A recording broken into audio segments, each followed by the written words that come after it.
It's the story of how a bartender's son rose to become second in line to the presidency, a memoir brimming with expletives and unfiltered takes on today's politics and politicians on both sides of the aisle.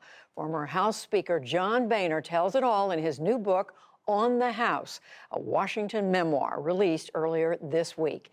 And he joins me now. John Boehner, welcome to the NewsHour. It is quite a read, this book, full of eye-popping stories, many of them hilarious. And you do spare no language in going after Democrats and Republicans. Which party gave you a harder time when you were Speaker? Oh, hell, it was the Republicans.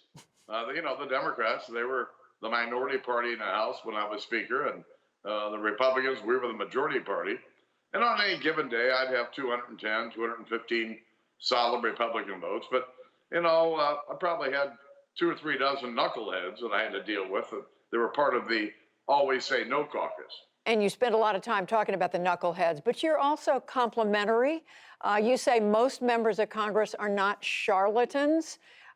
So does it bother you that the public approval of Congress is so low? We just looked at it. It's in the 30s right now. Well, yes, it does bother me, but those numbers really haven't changed a whole lot over the decades that I've been around. Listen, 90% of the colleagues that I've worked with, Democrat and Republican, good, honest, decent people trying to do their best for their constituents and for the country. But there's about 10% of Congress that on the far left and on the far right that have different ideas. They're about creating chaos, conflict, drawing attention to themselves, raising cash, and going their own separate ways. Speaking of raising cash, I want to ask you about House Speaker Nancy Pelosi. You actually have some good things to say about her. You compliment her toughness. You say she may turn out to be the most powerful speaker in history. But my question is, Republicans have raised a lot of money demonizing her. Is that sexist? Oh, that's not sexist at all. It's just that a lot of Republican voters and independent voters don't really care for her style of San Francisco liberal policies. And so over the years, she became the face of the opposition. Listen, I was the face of the opposition for a while. I know what it's like. Paul Ryan went through this as well. It's politics. It has nothing to do with identity politics in any way, shape, or form. You're very clear in the book when you write about former President Trump, his challenging the results of the election, insisting that he had actually won, and the damage that's done to the country. I mean, how do you explain that? Well, I thought the months leading up to the election, when the president kept telling people that the election was going to be stolen, and then we get past the election and he loses, and he continues to tell people that the election was stolen, without providing any real evidence of misdeeds done in these states that were close. None. And, I think that he abused the loyalty and trust of the people who voted for him by continuing to tell them things that really just weren't true. Someone you worked very closely with in the House, Kevin McCarthy, who, of course, is now the House Minority Leader, after the attack on the Capitol on January the 6th, went to Mar-a-Lago. He's been very solicitous toward former President Trump. Has that been a mistake? I don't want to sit back and, as a former member, as a former leader, be the has-been or the Monday morning quarterback telling the elected officials how they should do their job. And it's hard enough to govern today, given the polarized politics that we see in America.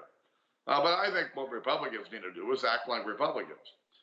Make sure that they remember what the principles of the Republican Party are. Things like fiscal discipline, things like a strong national defense.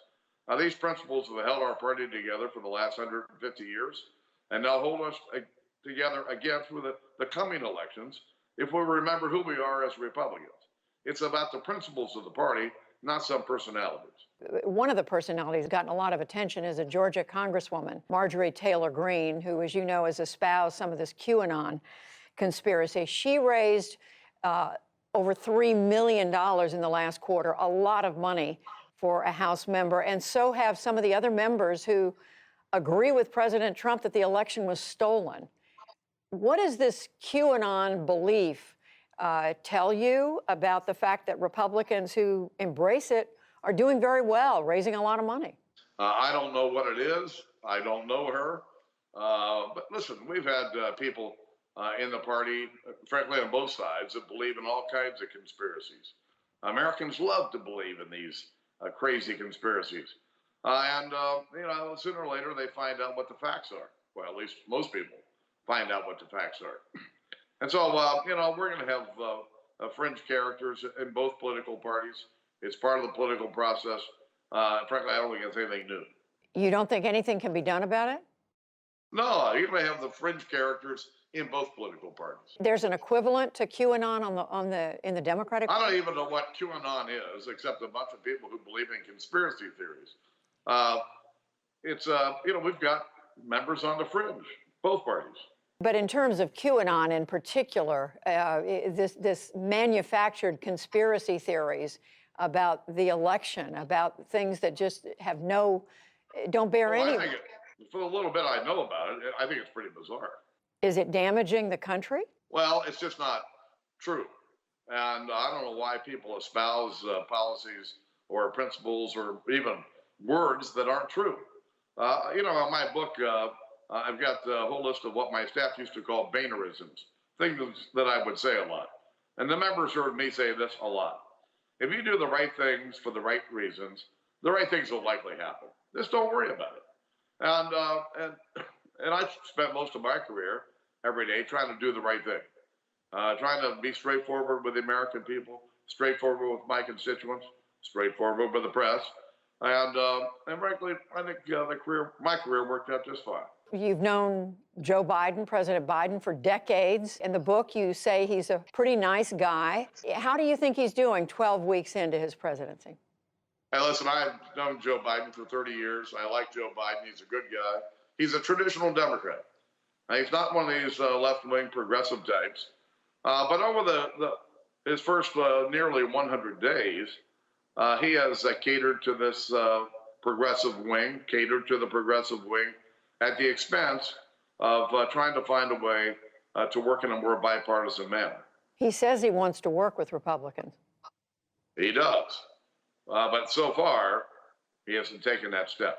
Well, we are going to leave it there. John Boehner, the book is On the House, a Washington memoir. Thank you very much. We appreciate it. Judy, thank you.